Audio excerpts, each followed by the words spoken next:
Have you ever seen two lives collide in the quietest corner of a building? At the moment, they were both falling apart. This story begins on a night when a powerful woman, someone the world thought was unbreakable, found herself alone on a forgotten floor at 3 a.m., and the only person who noticed was a man no one ever imagined would matter in her world. What happened in that hallway changed everything, not with drama, not with romance, but with a single act of human kindness that neither of them saw coming. If you're ready for a story about courage, compassion, and the kind of connection that sneaks up on you, then take a deep breath. Let's begin. The storm had been clawing at the glass walls of Vale Tower for hours, wind whistling like something half angry, half pleading. On the top executive floor, long after the city below had gone quiet, tension hung heavier than the rain. It was 3:07 a.m. when the boardroom door slammed shut with a metallic echo that felt like a verdict. Catherine Vale stood alone at the head of the table 40 floors above Manhattan Spine, straight voice calm, heartbeat a wildfire she refused to show. She'd been here before the late-night ambushes, the rehearsed tones, the concerns from a board that had once called her a prodigy. But tonight hit differently. Because tonight, Jonas Hale mentor father figure, the man who had once raised her career like his own child, had slid a folder in front of her thick with deceit. "Sign it," Jonas had said, the low timbre of his voice slicing through the room. "We wrap this restructure by morning. Everyone walks away clean. Everyone except her."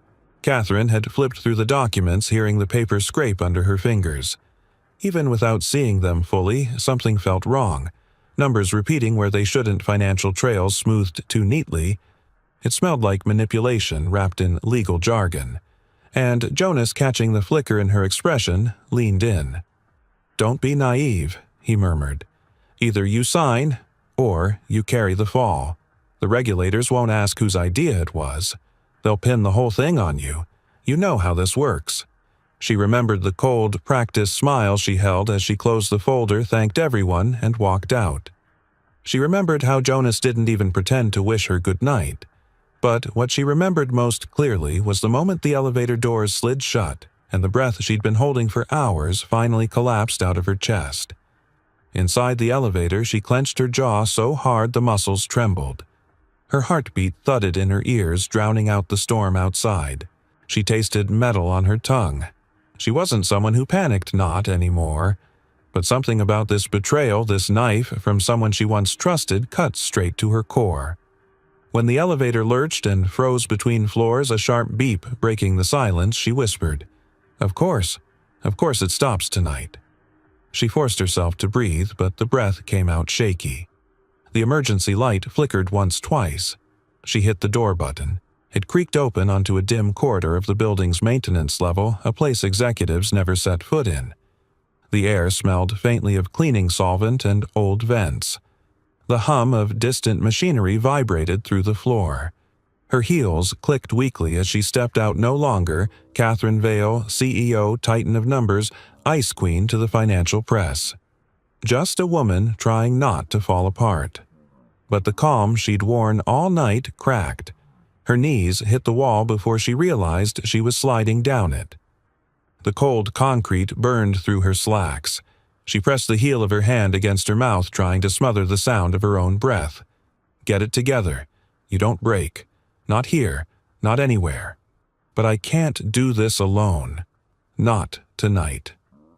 The corridor flickered with faulty neon light buzzing in and out like the building was breathing with her. Then, faint but unmistakable, she heard the steady roll of wheels. A janitor's cart. She stiffened, wiping quickly at the side of her face, though she knew her mascara was already ruined. She tried to stand, but her legs trembled. The wheels slowed. Stopped. A quiet voice broke the silence. "Ma'am, you hurt." She looked up. A man stood a few steps away, rugged features, hair slightly disheveled from long hours' work boots dusted with a night's worth of hallways. His uniform was worn at the sleeves, darkened by time and labor. His tone wasn't pitying, wasn't shocked, just steady, respectful. Human.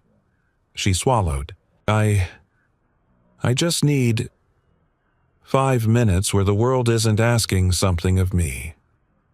He blinked once, taking in her shaking hands the scrape on her knee from where she'd slid down the wall. Then he nodded, slow and sure, like someone who understood the weight people carry when no one sees. Without asking anything more, he gently opened a nearby break room door. "It's warm in here, no lights too bright. You can breathe a little." She hesitated. "I'm fine," she lied. "You don't have to be," he answered, almost in a whisper. Something about the plain truth in his voice pulled her to her feet. Inside the break room, the hum of an old refrigerator filled the space. The air was warmer, softer. He handed her a hoodie from his bag, clean but faded. She didn't argue. She just pulled it around her shoulders, grateful for the cotton warmth. He poured tea from a dented thermos, the scent of chamomile rising between them like a quiet truce. He didn't crowd her, didn't probe. He stepped back outside the room and sat near the doorway facing the hall, giving her privacy like it was the easiest kindness in the world. Catherine pressed the warm cup to her hands, letting the heat seep into her skin. For the first time in years, someone wasn't demanding, expecting. They were simply letting her breathe. After a long while, she stood up. "Thank you," she said, voice steadier than she felt. He nodded without turning around. She left quietly, her footsteps fading. It wasn't until the hallway was empty again that Nolan Creed Janitor, single dad survivor of mistakes he couldn't forgive himself for, noticed something on the floor near the break room door. A card. He picked it up. The laminate caught the flicker of the neon light as he read the name printed in sharp corporate lettering, Catherine Vale, Chief Executive Officer. His heart thudded once, then again. He looked toward the direction she vanished, disbelief slipping into his breath. The CEO, he murmured under his breath, that was her. The storm outside roared against the windows once more, as if confirming that everything had just changed. The morning came too quickly for both of them, though in very different worlds. For Catherine Vale, dawn arrived with the clatter of camera shutters and the hum of studio lights. She had slept barely an hour, barely at all, really just enough for her heartbeat to settle before another storm began. By 8:30, she was already in front of a news anchor mic clipped to her blazer, answering questions with the same poise she'd spent years perfecting. Rumors of internal tension at Vale Dynamics continued to circulate, the host prodded. Any comment Catherine offered a small, polished smile. Companies evolve. Pressure is part of leadership. What matters is that our numbers are strong and our values intact. Her voice didn't shake, but inside, beneath the crisp lines of a CEO, she felt like a cracked glass held together by sheer force of will. Every bright studio light seared across her eyelids, reminding her of the dim hallway from last night, the hum of the break room fridge, the warmth of chamomile in her hands. 5 minutes of nothing. 5 minutes where no one expected her to be steel. Why had that felt more real than anything she'd done in the past year? She forced herself to breathe evenly the way media coaches had drilled into her. You are Catherine Vale. Unbreakable. Untouchable. The words rang hollow today. Meanwhile, miles away from the cameras, Nolan Creed unlocked the door to his modest two-bedroom apartment. The hinges squeaked. They always squeaked. He didn't bother fixing them anymore. Some things squeaked because life was lived hard, not because it was broken. He set his backpack down quietly so he wouldn't wake Noah too suddenly. A faint snore drifted from the boy's room. Nolan listened to it with a tenderness that never faded. That soft sound reminded him exactly why he worked nights and slept little. He walked in and tapped Noah's shoulder gently. "Hey, buddy, up we go." Noah stirred, rubbing his eyes with the heel of his hand. Morning already. "Yeah," Nolan said with a tired smile, "but I made toast, the kind with cinnamon." That perked the boy up. The good kind. The good kind, Nolan confirmed. In the kitchen, while Noah munched on toast and silently rehearsed letters he sometimes mixed up, Nolan leaned on the counter. The steam from the cheap coffee maker rose into his face, carrying that burnt scent he'd grown used to.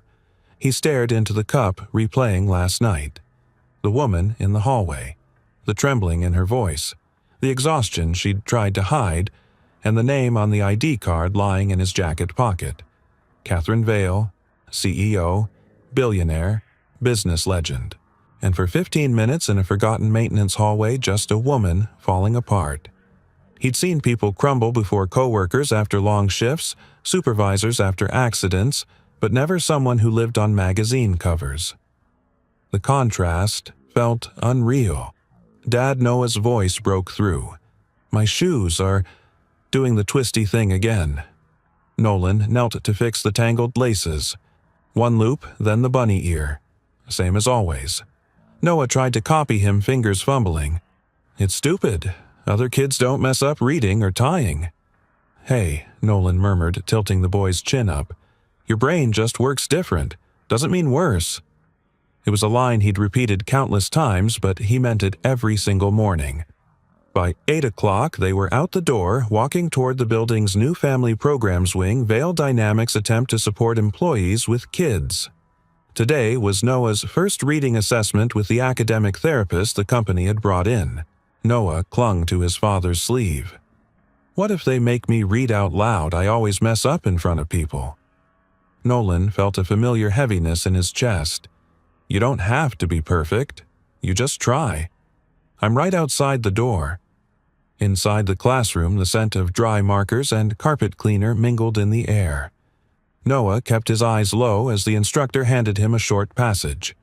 He shuffled, stumbled on the first sentence, flushed red when he skipped a word. The instructor sighed, not cruelly but impatiently. "Let's try not to guess this time, okay, Focus?" Noah's shoulders curled inward. Nolan tensed behind the glass window, fists pressed against his work pants. That tone, the dismissive edge, dragged up memories he wished he could bury. Supervisors calling him careless. The day someone got hurt because he trusted a system instead of his own instinct. "Don't mess this up again, Creed. You always look past the details. One mistake, one oversight, and people pay for it." His chest tightened. Then the classroom door opened. Catherine Vale stepped in. No one expected it, not even the instructor, who jumped slightly. Catherine's heels clicked softly as she moved toward the boy's desk, but instead of standing tall like she did on TV, she lowered herself onto her knees beside him. "Hi," she said gently. "I'm Catherine. Can I sit with you for a moment?" Noah nodded timidly. She looked at the passage and then at him. These words. They're a lot. I used to hate long lines of numbers when I was younger. They crowded my head. He blinked, surprised. "You me?" She smiled softly. "Want to know what helped breaking things down? One tiny piece at a time." She took a pen covering part of the sentence so only 3 words remained visible. "Try just this part." Slowly. Noah whispered the words, stumbling but finishing. His eyes widened. I did it." "You did," she affirmed quietly. "And you can do the next little piece." Nolan watched from outside the room, breath stuck in his chest. This was the same woman who had collapsed against a hallway wall at 3 a.m., and now she sat beside his son, patient, calm, human. When Noah finally read a full sentence without help, Catherine clapped once softly as if celebrating something sacred. Outside, Nolan swallowed hard. How? Is that the same person, he whispered to himself. The session ended. Noah ran out proudly, showing his father the sticker he earned. Nolan ruffled his hair. Then he saw her. Catherine stood in the hallway, the morning light hitting her face differently than last night's neon flicker. Tired, yes, but steadier. Their eyes met. "Thank you," Nolan said quietly, "for helping him. And for last night. I wasn't sure if you'd remember." Her breath caught at the memory. "I remember," she murmured. "More than I should." For a moment, neither moved, but the world around them somehow felt different. The following week unfolded with the busy hum of corporate life layered over the quiet struggles of ordinary people. Vale Tower, 40 floors of ambition fluorescent lights and the low throb of air conditioning vents felt like a world split between those who ran it and those who simply kept it alive. But today, those two worlds were about to collide again.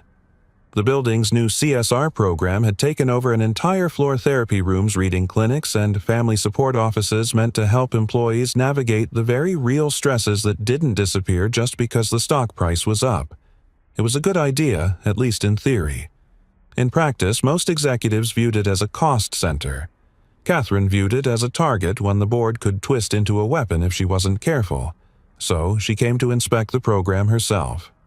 From the moment she stepped out of the elevator, she could sense curious eyes.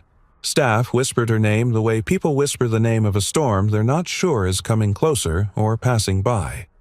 Her heels tapped softly across the carpet as she walked with one of the CSR managers, listening intently. Outwardly, she was composed. Inwardly, she was fighting the echo of last week, the humiliation, the fear, the warmth of a hoodie she still kept folded in her office drawer, hidden under a stack of documents. He didn't ask for anything she recalled. He simply sat outside the door and let me breathe.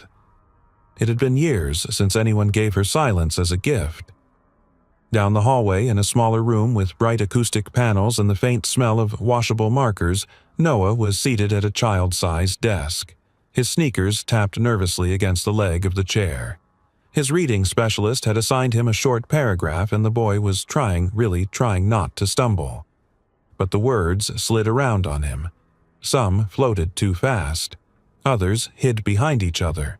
Letters switched places the way they often did when his anxiety rose, and the instructor's tone, sharp, impatient, made his chest tighten further. Noah, the instructor said, adjusting her glasses. "We've been over this. You need to slow down. Don't guess. Guessing isn't reading." His cheeks flushed. "I'm not guessing. I'm trying. Trying isn't the goal. Accuracy is." He shrank into himself. His voice grew so small it almost disappeared. From the window outside the room, Nolan pressed his palm to the glass. Every word the instructor spoke landed on him like a hammer. He could hear the stiffness in her voice. He could see his son curling inward, just like he himself used to do decades ago when a supervisor called him negligent for missing a safety detail. He took a slow breath, grounding himself. Don't barge in, don't escalate, stay steady, Creed. But his jaw clenched anyway. Then, like fate stepping in with perfect timing, the reading room door opened. Catherine stepped inside. The instructor straightened instantly. "Ms. Vale, good morning." I didn't expect Noah Catherine's voice softened. "May I join you for a moment?" Noah blinked, startled that someone like her, a woman spoken of in whispers and news headlines, knew his name. She lowered herself to his level knees, bending until she was eye to eye with him. Her presence wasn't intimidating, it was grounding, warm without being indulgent. "Reading can feel like a mountain," she said quietly. "Some pages feel like cliffs. Others feel like rocks that keep sliding under your feet." Noah's eyes flicked up to hers. "Yeah," he whispered. "It's like the words move around, like they don't want me to catch them." Catherine nodded slowly. "I know the feeling. When I was your age, long lines of numbers felt that way, like they slipped away whenever I reached for them." She lifted a pen covering most of the paragraph until only 3 words remained. "Here, try just this small part. We'll take it one heartbeat at a time. One heartbeat, one breath, one tiny piece." Noah exhaled shakily and read the 3 words. Not perfect, but complete. "That's it," Catherine said. "Now another piece." She moved the pen, revealing a sliver more. Noah read again, stronger this time. Nolan, watching from the hallway, felt something raw twist inside his chest. He had seen teachers, specialists, therapists, some kind, some not. But he had never seen someone like her kneel for his son. Not a CEO. Not someone who lived in a world of glass walls and towering numbers. Someone who knew what it felt like to struggle in the dark and claw your way up. 15 minutes later, Noah finished the entire paragraph. The final sentence stumbled, but he corrected himself. He didn't look at the floor. He looked at Catherine, eyes shining with something close to disbelief. "I did it?" he asked. "You did," she answered, voice barely above a whisper. The instructor cleared her throat awkwardly, clearly realizing she had misjudged the boy. He showed significant improvement. Catherine didn't respond to the instructor. Her attention stayed on Noah. "You're not broken," she said simply. "Your brain is just drawing its own map." The words sank deep into Noah, into Nolan, into the quiet space between past and present. When the session ended, the hallway felt different, brighter somehow. Nolan waited while Noah proudly marched ahead, showing the sticker he'd earned. Catherine stepped out behind them. Their eyes met. For a few seconds, neither spoke. Then Nolan cleared his throat softly. "Thank you for helping him, and for last week." Her breath hitched, remembering the flicker of neon light, the warmth of his hoodie, the tremble in her voice she'd tried to hide from the world. "You remembered," she murmured.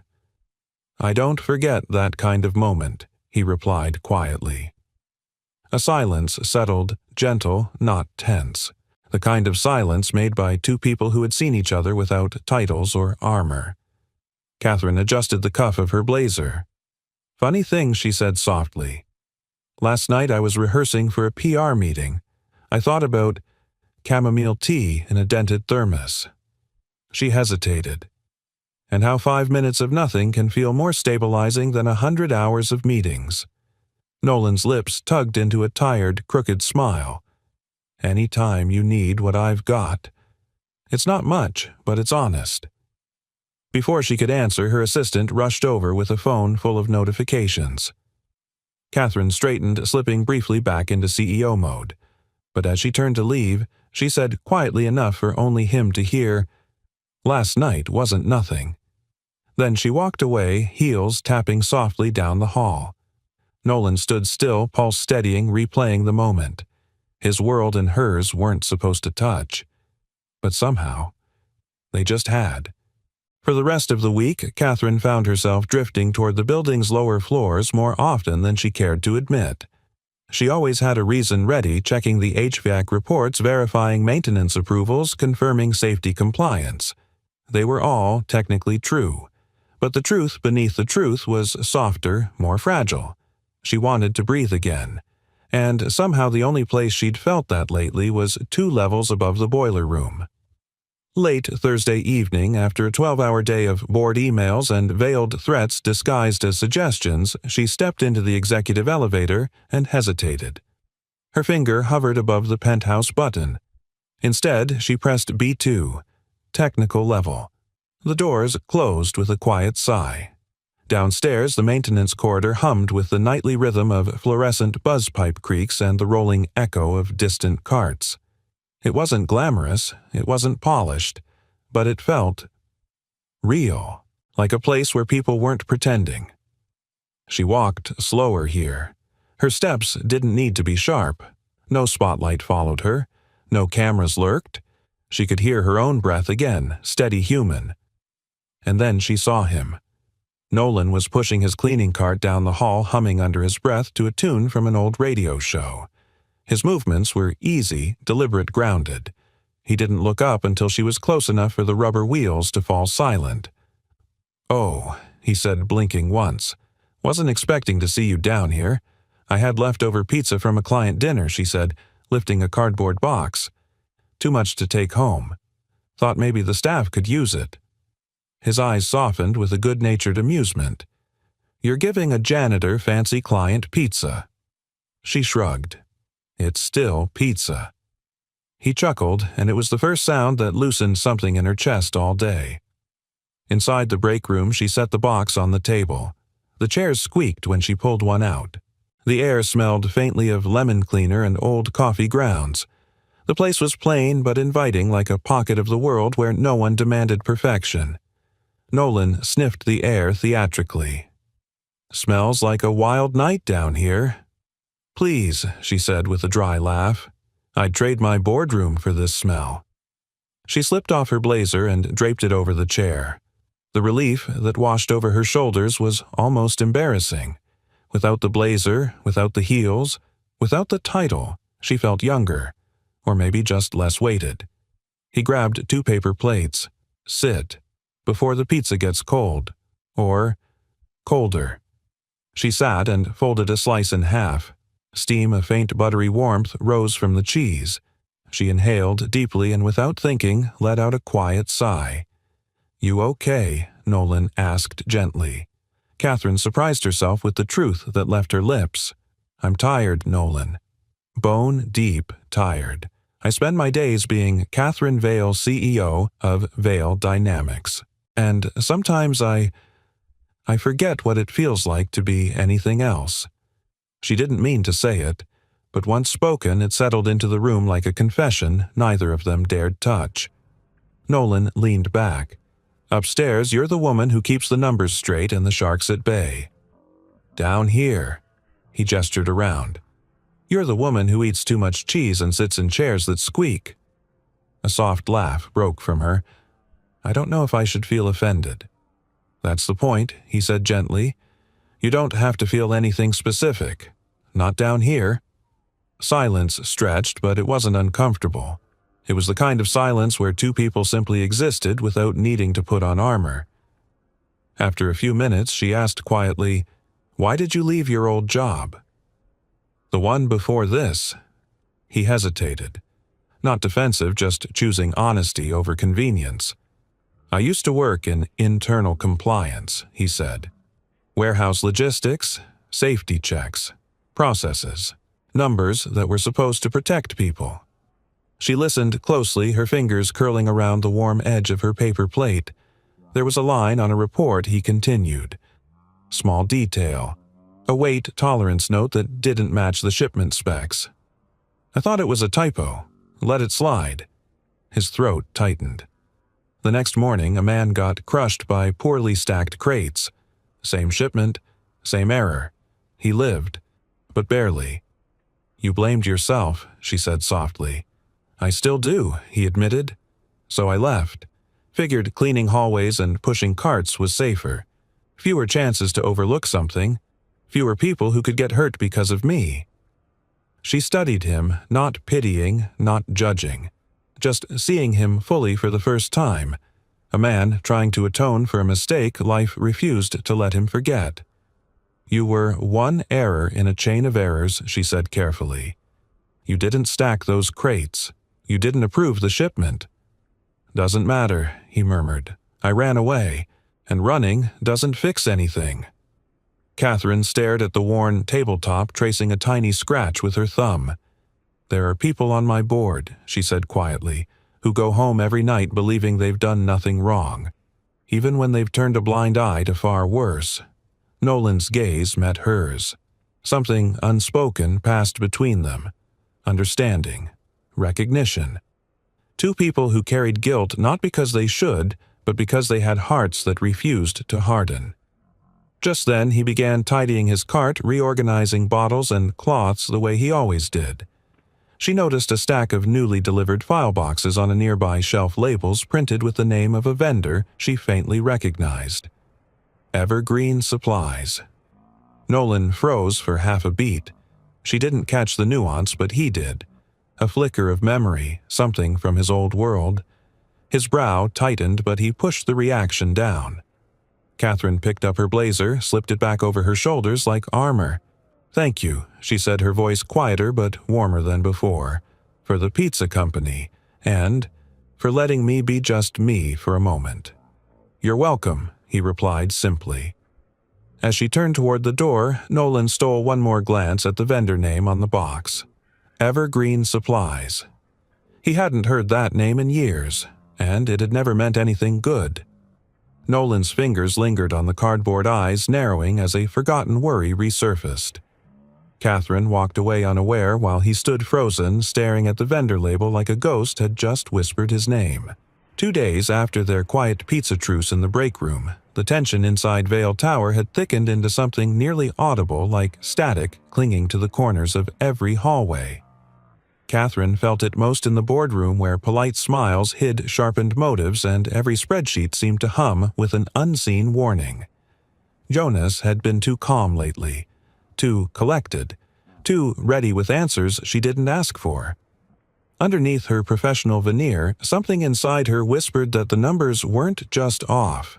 They were manipulated, controlled, pointed toward a story someone else was writing, and she feared that story ended with her name. That afternoon, she found herself standing in front of Nolan again, not intentionally but perhaps inevitably, after her eyes kept drifting toward the maintenance level on her way out of a long meeting. Nolan was wiping down a row of storage lockers, humming quietly to himself. The sound echoed soothingly off the walls, a grounding presence. When he noticed her, he set the rag aside. "You okay?" He asked, simple words, but sincere. She exhaled. "Depends on the hour." "That bad worse," she murmured. "Numbers on the board's restructure proposal don't make sense. Patterns are wrong. Movements don't match real operations. And Jonas is pressuring me to sign off anyway." Nolan studied her expression and something in his gut twisted. He'd seen patterns like that once years ago, right before everything in his life collapsed. "Do you," he began cautiously, "have anything I can look at? Nothing confidential. Just the parts that don't sit right." Catherine hesitated. She wasn't supposed to trust a janitor with internal documents. But then she remembered the break room, the chamomile tea, the way he'd offered silence instead of judgment. He wasn't after anything. He wasn't part of the corporate machinery. He'd walked away from that world once. She reached into her bag and pulled out 3 printed pages summaries, nothing proprietary on their own. "Just these concerns," she said. "I don't know what I'm missing." He scanned the first page, then the second. His brow tightened more with each line. "Mismatched invoice timestamps," he muttered. 2 different formatting styles for what should be system-generated entries. "And look, these shipment IDs, they're duplicated." Catherine blinked. "Duplicated? Are you sure?" Barry Nolan said quietly. "I used to audit warehouse logistics. Copy-pasted invoices. They're one of the oldest flags. People trying to hide movement by recycling old patterns."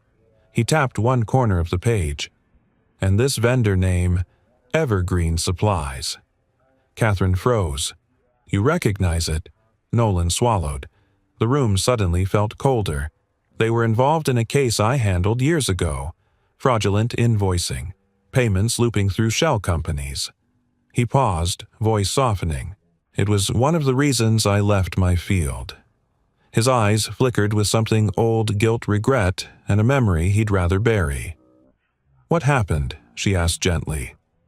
"A man got hurt," he said. "A safety failure in a warehouse tied to forged documents. I missed one detail. Just one. But that was enough." Catherine's breath tightened. "Nolan?" "I didn't know. I don't talk about it much," he murmured. "But seeing this vendor again. The patterns. Catherine, this isn't careless accounting. Someone is manufacturing a trail." Her pulse quickened. "Jonas is pushing me to sign off on exactly these numbers." Nolan looked up, eyes steady with a seriousness she hadn't seen before. "Then he knows they won't survive scrutiny." A silence fell between them, tense, heavy, electric.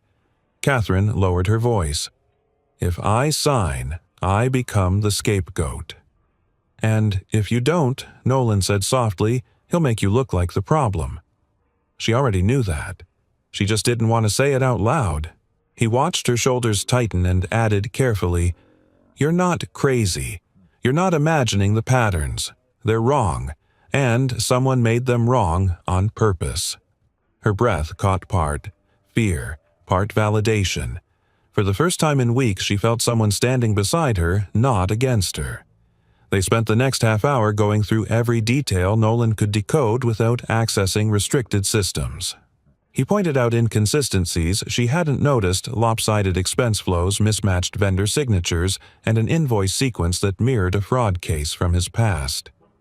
The deeper he went, the quieter she became. Not because she doubted him, but because the truth felt suddenly, terrifyingly close. "This isn't incompetence," Nolan murmured. "It's orchestration." Her throat tightened. "He wants me out." "Or worse," Nolan said gently. "He wants you to take the fall." Catherine leaned back against the wall. For a moment, the sound of the HVAC hum filled the silence, the same hum she'd heard the night she fell apart at 3 a.m., the same hum that had accompanied Nolan's quiet kindness. "You don't have to do this," she whispered. "You don't owe me anything." "No," he said softly. "But I owe the truth something, and I owe myself not to run again."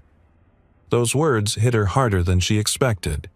She turned slightly, watching the steady strength in his posture. Nothing flashy, nothing grand. Just a man who chose honesty even when it scared him. Before she could respond, a sudden vibration broke the moment. Nolan glanced at the maintenance phone buzzing on the wall. Upstairs on the executive level, Jonas Hale stood behind a glass partition, speaking into his phone with a tone colder than the marble floor beneath him. "I want every system access log for the past 3 weeks," he ordered IT. "Specifically anything involving the financial repository. And if you see any anomalies tied to Catherine Vale's credentials, I want them flagged immediately." He ended the call, the faintest smirk tugging at the corner of his mouth. Let's see how clean the Ice Queen really is. Back downstairs, Nolan didn't yet know that a storm was already circling Catherine from above, the kind of storm a flashlight and a mop couldn't stop. He folded the papers carefully and handed them back. "We can figure this out," he said quietly. "But Catherine, this is bigger than bad math." She nodded, once rattled but steadier, because she wasn't alone now. Someone else had seen the ghosts in the numbers too. Upstairs, Jonas stared at a computer monitor as new logs loaded, showing a suspicious system access labeled under Catherine's name from a night she hadn't even been in the city. His smile sharpened. Downstairs, unaware, she whispered to Nolan, "Tell me I'm not walking into a trap." And the screen upstairs silently answered for him. By Monday morning, the storm struck. It didn't arrive with thunder or rain. It arrived with screens, every lobby monitor, every elevator ticker, every break room TV lighting up with a single headline that sliced through Vale Tower like a blade. Breaking news. Catherine Vale under investigation for financial misconduct. Nolan saw it first from the janitor's lounge, the morning news echoing around the tiled walls. A looping clip played over and over, Catherine stepping out of an elevator, hair slightly disheveled, wearing his hoodie. At 3:12 a.m., reporters spoke over the footage. Sources claim the CEO may have manipulated internal data, seen exiting a restricted floor with an unidentified male employee. Questions arise about inappropriate conduct. His chest dropped. They weren't just going after her numbers. They were going after her dignity and dragging him into it as a cheap footnote. Downstairs, Noah tugged at his arm. "Dad, why are you staring like that?" Nolan swallowed. "Nothing, buddy. Just work stuff." But inside, panic rippled. They twisted everything. The hallway. The hoodie. A moment where she'd broken and where he'd simply been human. By the time Nolan reached the upper floors to start his shift, chaos had flooded the executive level. PR assistants ran with stacks of statements. Phones rang non-stop. Security tried to keep paparazzi from shoving cameras through the revolving doors. Inside the boardroom, Catherine stood at the head of the table looking like a woman carved from cold marble. But Nolan, watching through the glass wall as he cleaned a nearby stretch of hallway, heard every strained breath she took, every shift in her heels, every click of a pen from a board member preparing to strike. Jonas Hale sat with his fingers steepled, the picture of controlled concern. He spoke first. "Catherine, this situation is regrettable, truly, but you've put the company at risk." The room stilled with a predatory quiet. She lifted her chin. "I didn't manipulate financial data. And I certainly didn't." She gestured vaguely toward the photo of her with the hoodie. "Engage in anything inappropriate." Jonas slid a folder across the table. "Optics matter. Regulators will seize that footage. The press is already speculating, and your midnight activities only feed the narrative." A board member coughed, with a janitor no less. Another added, "Very unprofessional, Catherine." The words hit her harder than she let show. She stood straighter, her voice steady. "I was not with him.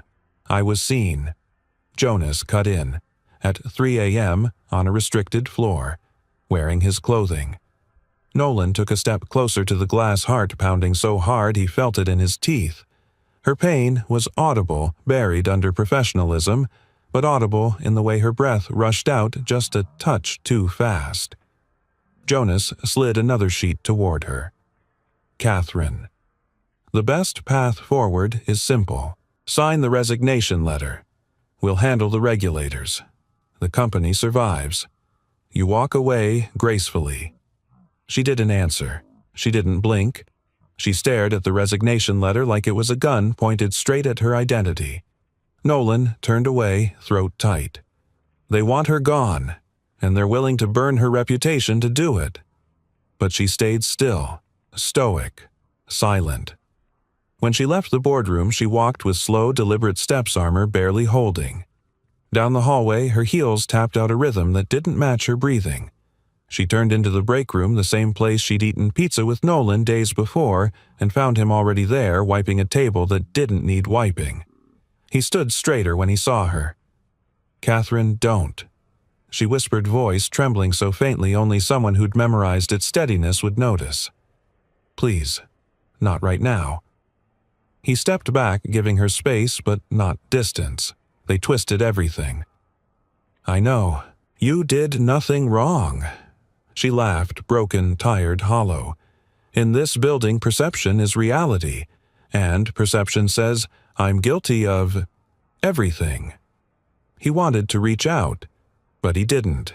He'd learned not to touch someone who was fighting invisible battles unless they reached first.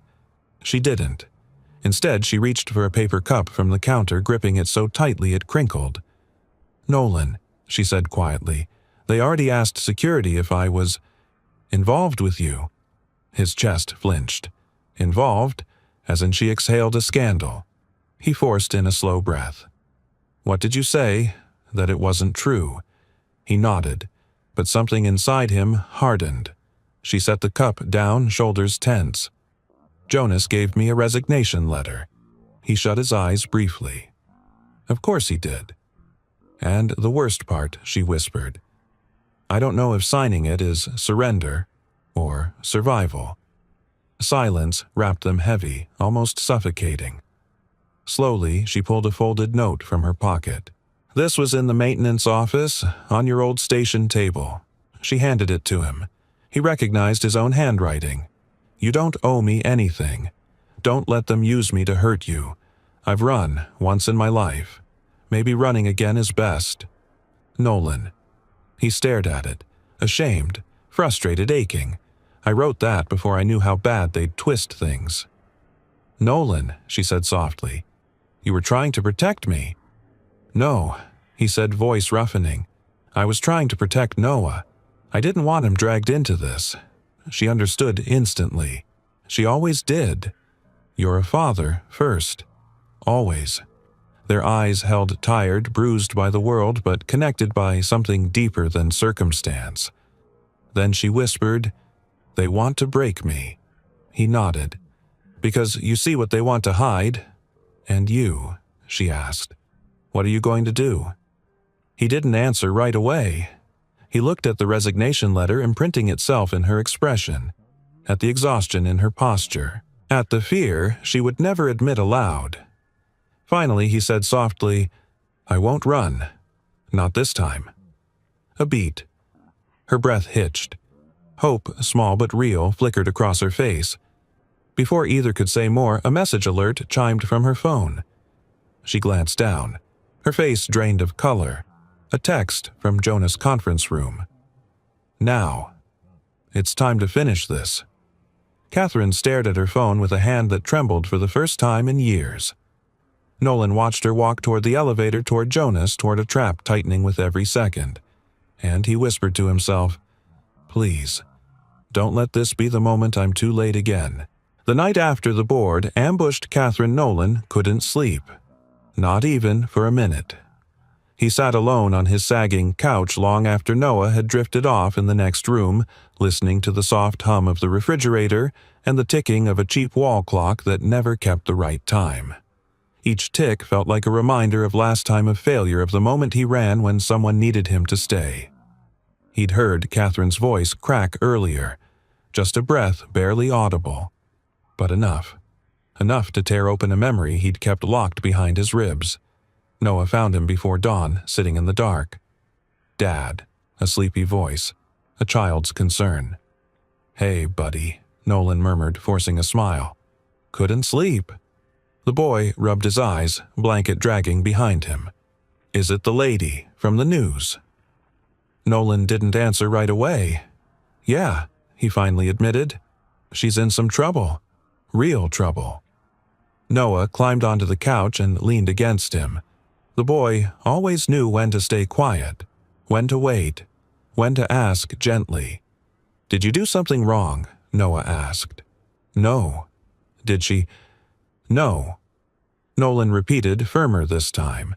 "She didn't do anything wrong." The silence after that was tender-weighted, unsaid things swirling through the room. Noah fiddled with a loose thread on the blanket. "Dad, you look scared." Nolan let out a long breath. "I am." He had been scared for years, just of different ghosts. Why, Noah whispered. His father swallowed. The words scraped on the way out, not because they were complicated, but because they were true. Because last time something went bad at work, I ran. Noah blinked. Ran. "Not like running away," Nolan said softly. "More like, I walked out. I quit. I tried to disappear so no one would get hurt because of me." He paused. "Or because I was scared to see what would happen if I stayed." He felt Noah's small hand curl into his sleeve. "What happened to the person who got hurt?" the boy asked carefully. Nolan closed his eyes. The memory flickered like a broken film reel. The collapsed crates. The screaming. The sirens. The moment he realized his signature was on the overlooked safety form. The weight of guilt that pressed onto his chest until he couldn't breathe. "He recovered," Nolan whispered, "but he was never the same." And I kept thinking, I could have prevented it. Maybe if I looked a little closer, double-checked, asked more questions, just tried harder. He exhaled shakily. So I left. I thought if I stepped away from all of it, I couldn't hurt anyone again. Noah's voice was small but certain. "You didn't hurt that man on purpose." I know Nolan said, but I still ran. And running doesn't fix anything. It just leaves someone else to clean up what you were too afraid to face. The boy looked up at him, brow furrowed. "Then why are you scared?" Now Nolan hesitated, because this time the person at risk wasn't a stranger. Because Catherine had looked at him earlier with eyes that held both fear and trust. Because he wasn't ready to see another life crumble while he walked away again. He rubbed his palms together, grounding himself in the quiet. This time he said softly, "Someone is being blamed for something she didn't do. Someone good. And I don't know how to help her yet." Noah leaned his head on his father's arm. "Dad, yeah. You always tell me the right thing is usually the hardest thing. So, maybe." Noah paused, pushing the words out carefully. "Maybe the thing you don't want to do is the thing you have to do." The room felt suddenly too small for Nolan's breath. "That's a big thought, kiddo." Noah shrugged shyly. "You said it first. I just remembered." Nolan let out a breath that trembled through his whole chest. The honesty of it, the purity, the way Noah always saw him clearer than he saw himself. Dad Noah added, "If you help her, does that mean you might get in trouble maybe? But if you don't help, she gets hurt." He nodded. The boy didn't hesitate. "Then go help." Nolan stared at him, this small, brilliant, brave child, realizing he'd been waiting for this permission. For years he'd defined himself by his worst moment, by a mistake that had carved shame into his spine. But now he saw who he could be if he chose differently. And for the first time in a long time, he stood up. He tucked Noah's blanket around him. "Go back to sleep. I'll take you to school later." Noah reached out and grabbed his sleeve one more time. "Dad, don't run this time." The words struck him deeper than any reprimand he'd received in his old life. They anchored him, made him straighten his shoulders. "I won't," Nolan whispered. "Not ever again." He grabbed his work jacket, the ID badge, the keys. The sky outside was still black, but a faint pulse of morning glowed at the horizon. When he stepped into the cold air, he felt something shift. Not in the world. In himself. He wasn't walking to Vale Tower. He was walking back into the life he'd abandoned years ago, the world of numbers patterns and accountability. A world he'd sworn off. A world he would now re-enter for someone who had once sat trembling in a neon-lit hallway and whispered, "I just need the world to stop for 5 minutes." By the time he reached the glass doors of Vale Tower, his mind was set. He tapped his badge against the reader. A loud, clear beep echoed in the empty lobby. The doors unlocked. He stepped inside, not as a janitor, not as a man running from old mistakes, but as someone ready to face what he'd avoided for too long. The elevator doors closed behind him with a metallic sigh. Ahead lay the truth, the danger, and the fight for Catherine's name. And for the first time in years, Nolan Creed walked toward the storm, not away from it. Vale Tower was nearly empty when Nolan stepped out of the elevator onto the lower archival floor, the kind of quiet that carried its own pulse. The hum of ventilation, the soft crackle of fluorescent bulbs, the echo of his own footsteps. This was a world built on the forgotten old paper outdated systems files no one touched unless they were trying to bury something. Or dig it up. He walked straight toward the storage wing. He wasn't supposed to be here. A janitor didn't belong in the archive room. But a man, chasing the truth, did. The door groaned as he pushed it open. The familiar cold of climate-controlled air swirled around him. Each shelf towered like a frozen forest of cardboard and ink. And, in the far corner, just where he'd seen it days before, the new stack sat waiting. Evergreen Supplies. The name hit him like a punch even now. He approached slow-controlled heart-pounding with the old ache of a mistake he'd paid for 100 times over. He knelt beside the first box, taking a breath before cracking it open. Inside, invoices, packing lists, vendor confirmations. All pristine. Almost too pristine. He lifted a page. The faint chemical tang of fresh printer ink reached his nose, too fresh for documents supposedly processed months ago. He traced his thumb over the signature line over the dates. Then he found it. The same typo that had appeared 3 times in his old case. A duplicated tracking number in the corner. 2 invoices sharing the exact same timestamp down to the second. "Patterns don't lie," he whispered. "Not when you've seen them before." He buried his guilt. Buried the memory of the man who'd been injured years ago. Today wasn't about regret. It was about responsibility. He needed a partner, someone inside the system, someone who hadn't been corrupted or silenced, and there was only one person who came to mind. Lena Marshall, the young internal counsel with the sharp eyes and sharper conscience. He'd seen her once in a hallway correcting a supervisor's misinterpretation of a policy with quiet precision. He'd overheard her in the cafeteria telling a colleague no one should sign anything they don't fully understand. That's how people get hurt. She was perfect. He found her in her office, small, cluttered, the faint scent of old textbooks and peppermint tea hanging in the air. She looked up from a stack of compliance reports, eyes narrowing at the sight of a janitor in her doorway. "Can I help you?" Nolan closed the door gently behind him. "I need 10 minutes. Maybe 15. She frowned. "I'm in the middle of—" "This is about Catherine Vale." Her expression sharpened instantly. What about her? Nolan placed the evergreen files on her desk. Paper rustled like dry leaves as she flipped through them. "These are vendor invoices," she muttered. "Routine." Nothing. She stopped mid-sentence, eyebrows knitting. Wait, why are these… She lifted one page closer to the lamp. This formatting. This isn't generated by our finance system. No, it's not, Nolan said. It's patched together, and if you look at the dates, I see it. Her voice dropped. Someone copied old invoice patterns and forced them into new cycles. He nodded. And that vendor partnered with a shell company 5 years ago.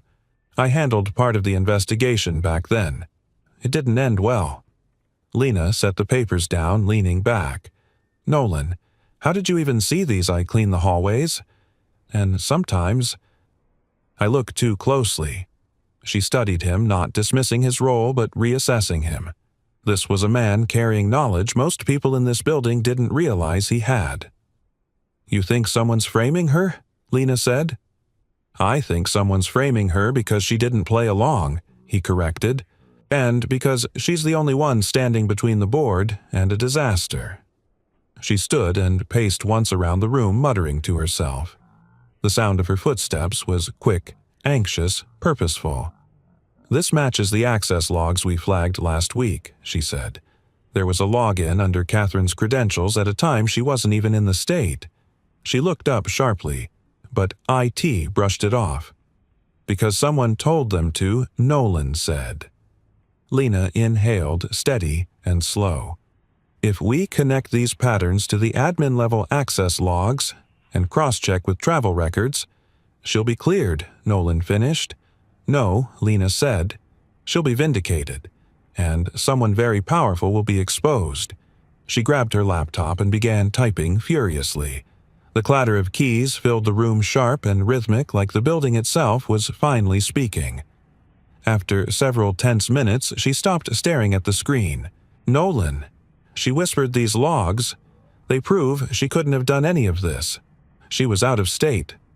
Then who had the real access? Lena clicked again. The computer whirred. A new window opened, and a name appeared. An admin account tied to financial oversight. A high-level user with override privileges. Someone who had worked at Veil Dynamics longer than almost anyone else. Jonas Hale. Lena's breath left her in a short, stunned exhale. Oh, God. Nolan felt no shock, only a cold, settling clarity. He'd sensed Jonas's fingerprints in the deception long before seeing the name. Now the proof sat glowing on Lena's screen, undeniable and toxic. We need to bring this to the regulators, Lena whispered. Before the hearing. Before Jonas controls the narrative. Nolan nodded, jaw firm. And we need to protect Catherine. Lena looked at him with something almost like admiration. You're not even supposed to be involved in this. I wasn't supposed to be involved last time either, he murmured. And that's exactly why I'm here now. Another silence settled, heavy, urgent.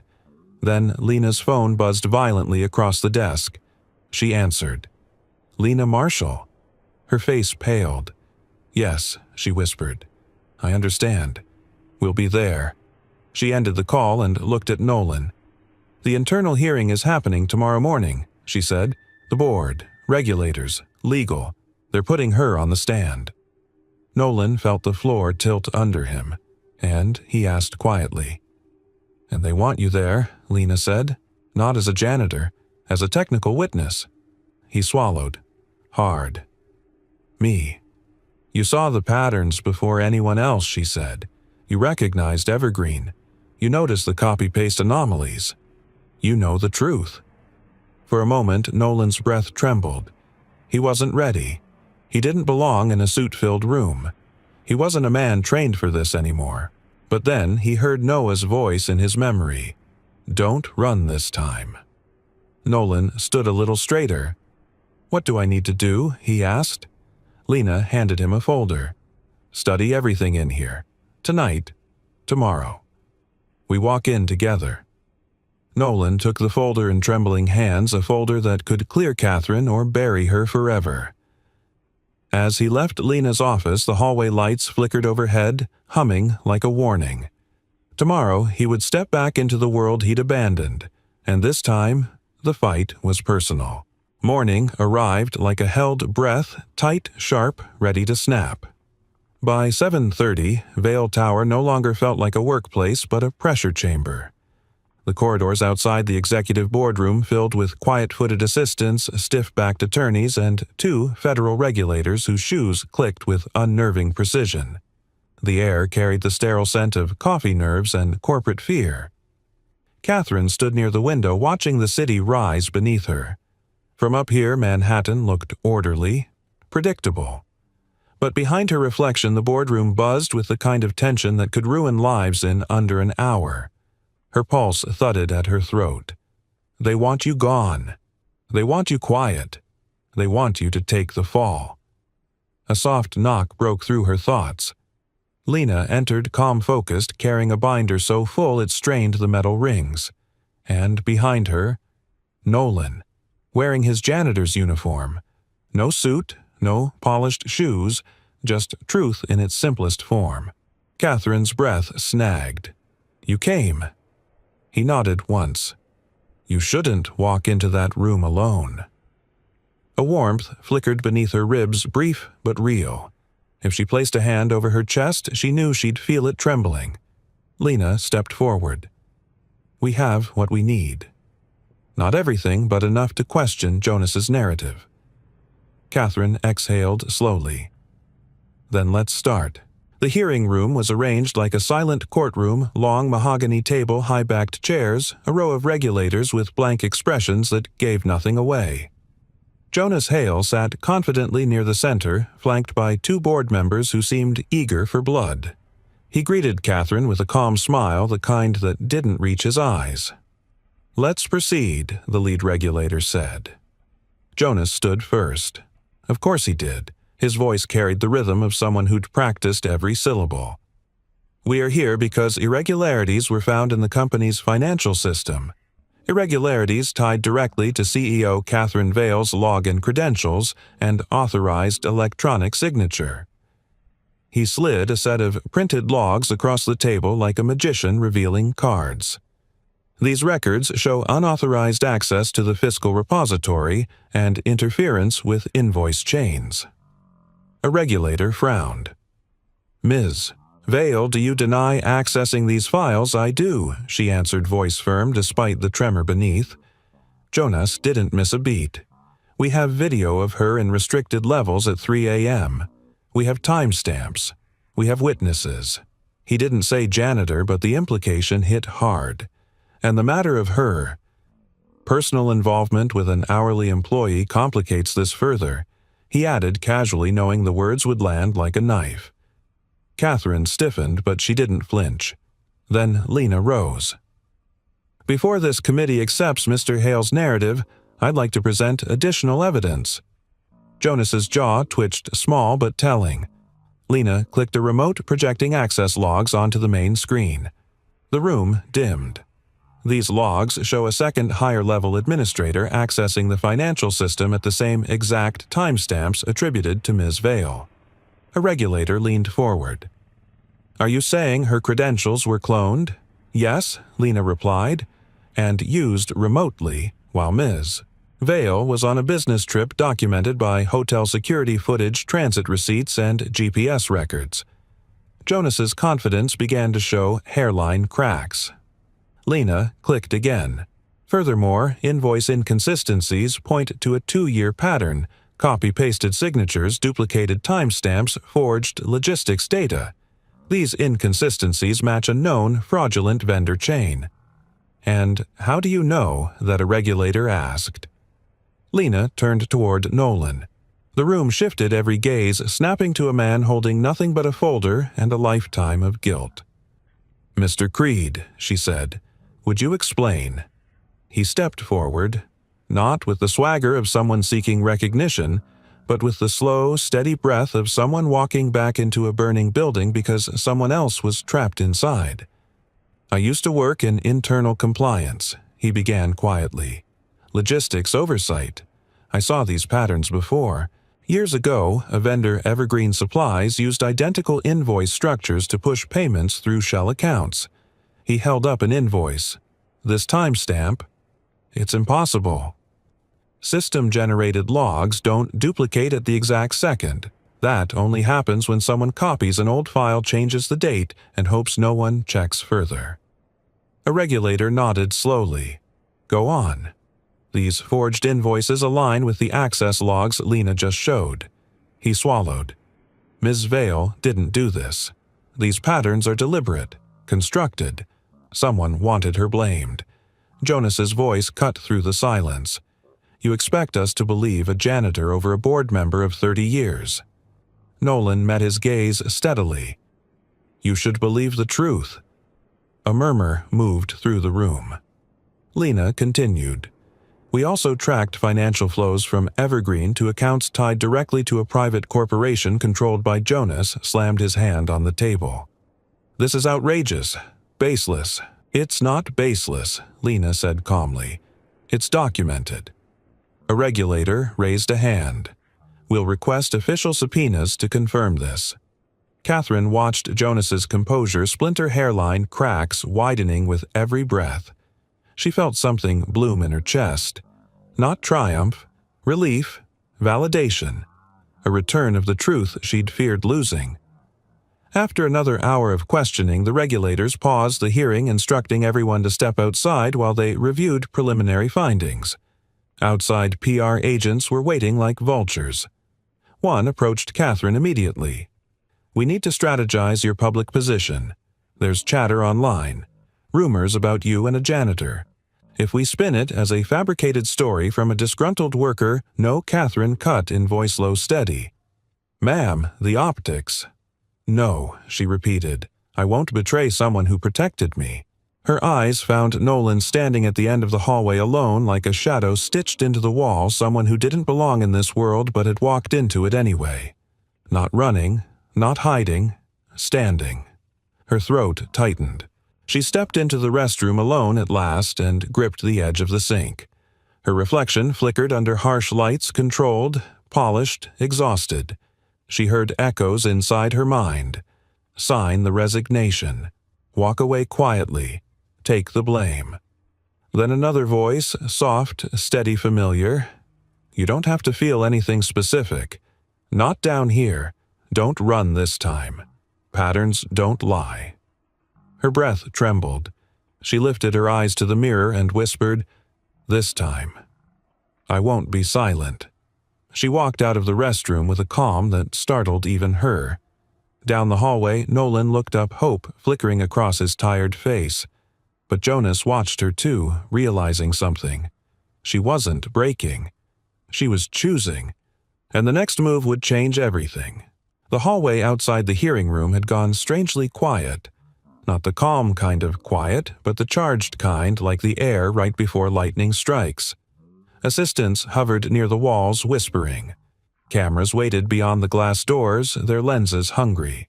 And Catherine Vale stood in the center of it, all breathing as if every inhale might be her last moment of peace. She had never feared noise. It was silence that unnerved her. Silence meant a choice was coming. A choice she could no longer postpone. When she stepped out of the restroom, she saw Nolan first. He stood near a column, hands in his pockets, shoulders drawn but steady. His uniform looked painfully out of place beside the tailored suits swarming around him, yet somehow he held more presence than any of them. When their eyes met, he straightened as if ready to take her weight if she faltered. Behind him, PR executives huddled anxiously. One broke away and hurried toward her. "Catherine, if you go out there," the young woman whispered frantically, "the press will ask about the photos. About him." She darted a glance toward Nolan. "We can coach a response. You can deny everything. Put the blame on an employee manipulating the narrative. It's clean. It's simple." Catherine's stomach twisted. Throw Nolan under the bus. Preserve her reputation. Save the company's image. Lose herself. Her voice came out low. "No." The PR rep blinked. "No, I'm not framing an innocent man to save face. But the optics. Optics." Catherine repeated softly, "Ruined my father's life. They won't ruin someone else's on my behalf." The rep stood frozen as Catherine stepped past her. Because Catherine Vale, who'd built half her career on calculated silence, finally understood that silence was no longer neutral. It was consent, and she was done consenting to other people's lies. She walked toward the press area, heels tapping in a slow, purposeful rhythm. Cameras snapped to attention like metal drawn to a magnet. Behind her, Nolan felt his breath catch. She's really doing it.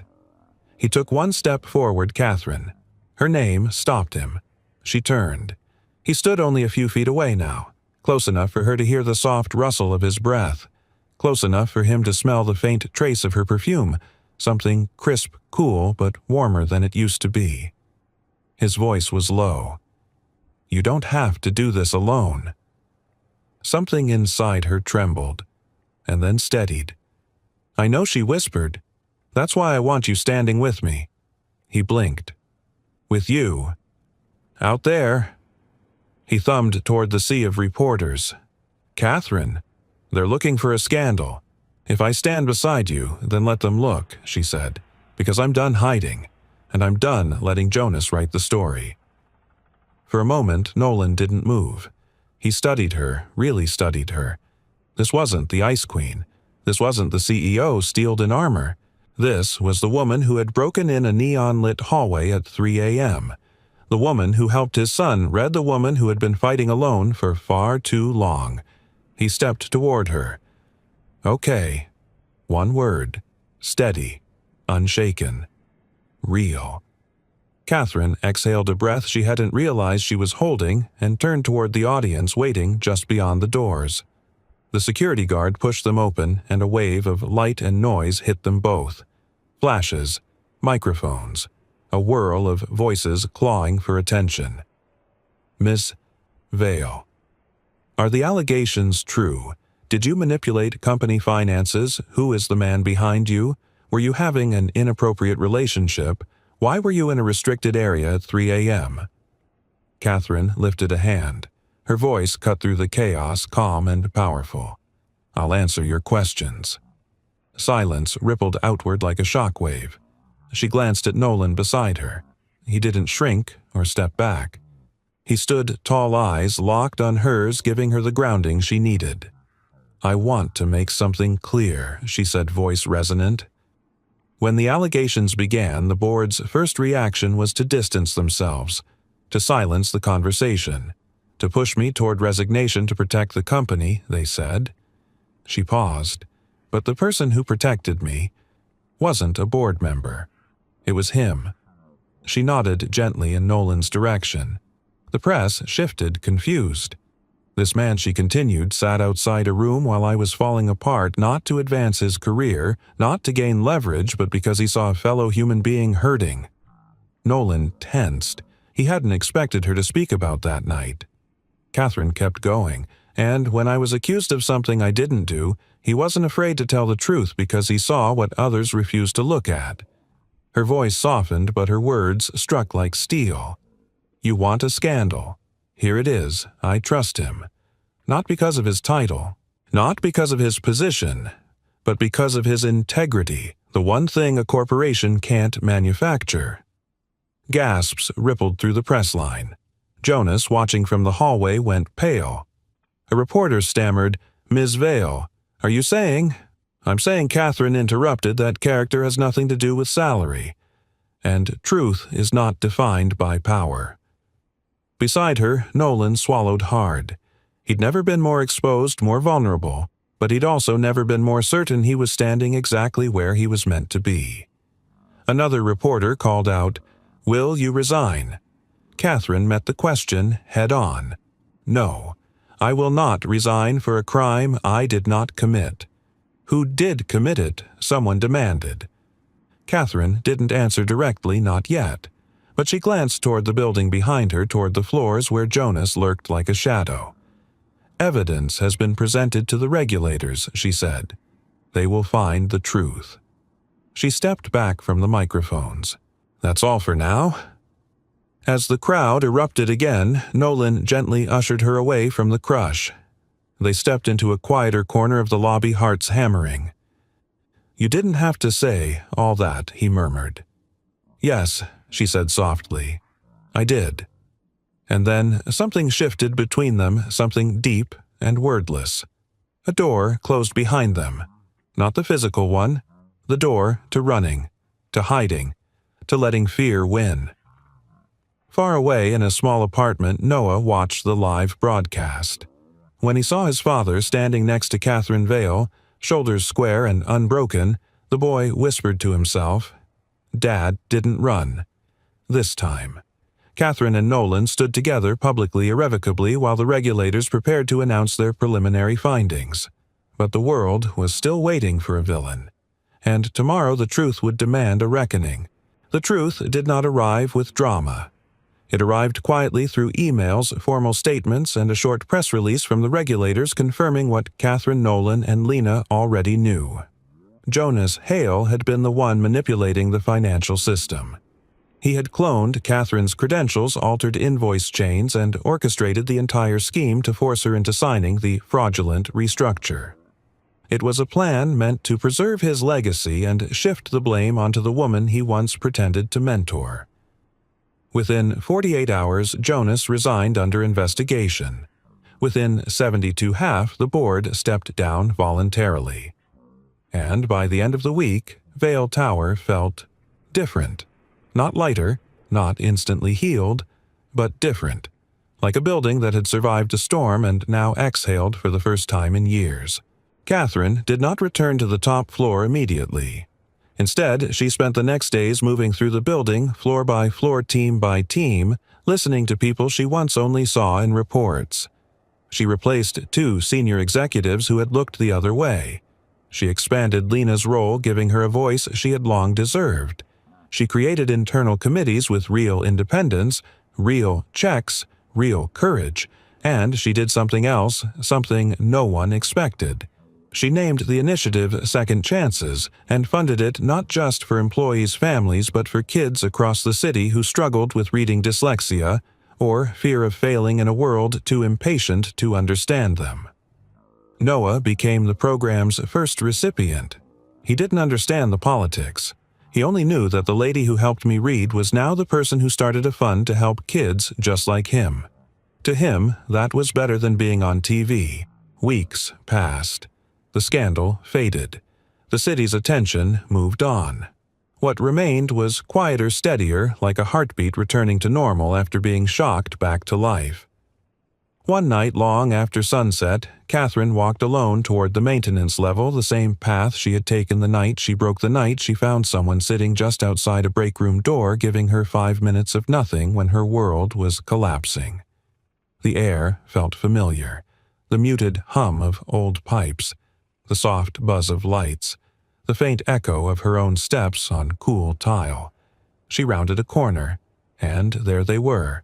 Nolan in his work jacket sorting tools into his cart, and beside him, bouncing on his toes holding a thin paperback book, Noah. The boy spotted her first. "Catherine, look. I can read 2 whole pages now." She knelt as he rushed into her arms, the book flapping in his hand. 2 pages. That's incredible. "I messed up some words," Noah admitted, "but Dad says messing up is part of learning." She smiled, brushing a gentle hand over his hair. "Your brain is building its own map, and every day it gets easier to follow." Nolan approached quietly, offering a small nod. "Didn't expect you tonight." "Didn't expect to be here," she said softly. "But this hallway, it's where everything started." He let out a breath that sounded almost like a laugh. "Right here, huh? Lot of ghosts in this place." "Not all ghosts are bad," she replied. They stood together in the corridor, 3 people who by every reasonable measure should never have crossed paths. A CEO, a janitor, a boy trying to read the world 1 letter at a time. Yet here they were, not by chance, by choice. Noah tugged Catherine's sleeve. "Will you listen to the page I practiced? I'd love to." He opened the book with careful hands and began to read, slowly, halting at times, but each sentence stronger than the last. And Catherine felt something inside her settle, something that had been restless for years. Hope, simple, quiet, real. When Noah finished, she clapped softly, That was beautiful. The boy beamed. Dad says when you learn something new, your brain makes a little spark. Well, she said you must be full of sparks tonight. Noah laughed, then ran ahead to throw away a juice box, leaving Catherine and Nolan alone in the center of the hallway. Silence grew between them. Not the tense kind, the meaningful kind. Catherine lifted a hand and touched the wall behind her, the exact spot where she had slid down weeks ago, mascara, streaking breath, shaking the weight of her world pressing down like a collapsing ceiling. "I thought I was done that night," she said. "Thought everything I'd built was slipping away." "You were tired," Nolan said softly. "Anyone would have broken." "No," she whispered. "Not anyone. Maybe just someone who'd forgotten what honesty felt like, what real connection felt like, what it meant to let someone see the cracks." He watched her with quiet understanding. "And you?" she asked. "Why did you stop that night?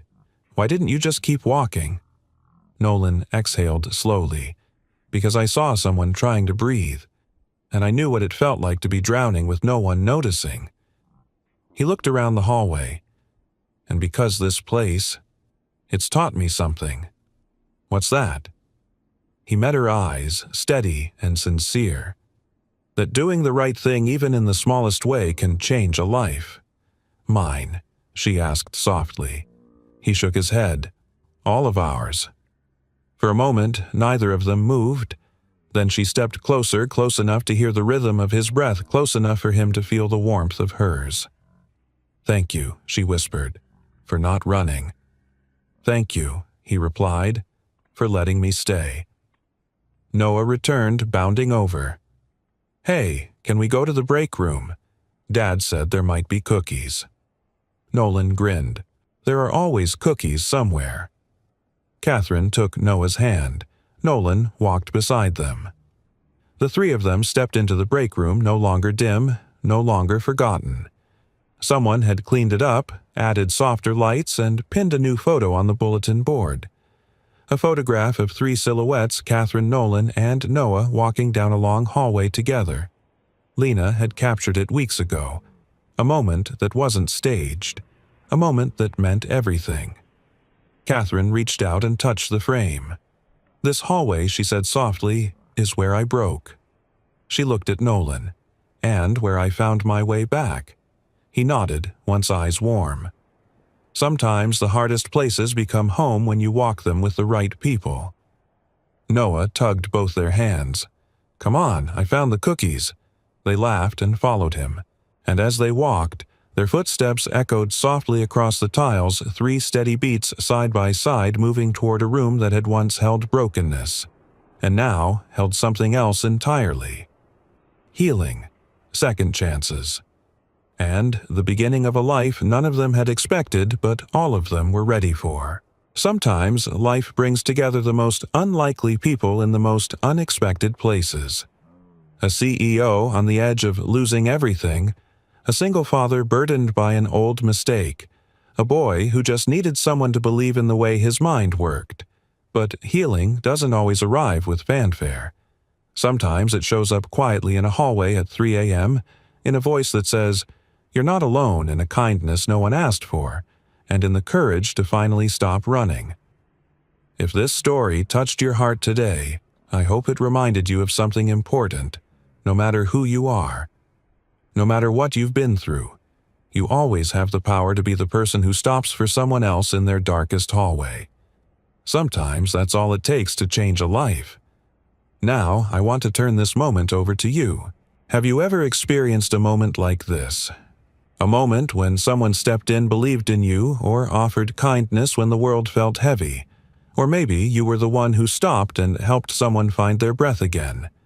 If you've lived, witnessed, or felt moments like that, please share your story below. Your words may be exactly what another listener needs to hear today. And before we say goodbye, let me know in the comments, where are you watching from? It's always beautiful to see our community coming together from every corner of the world.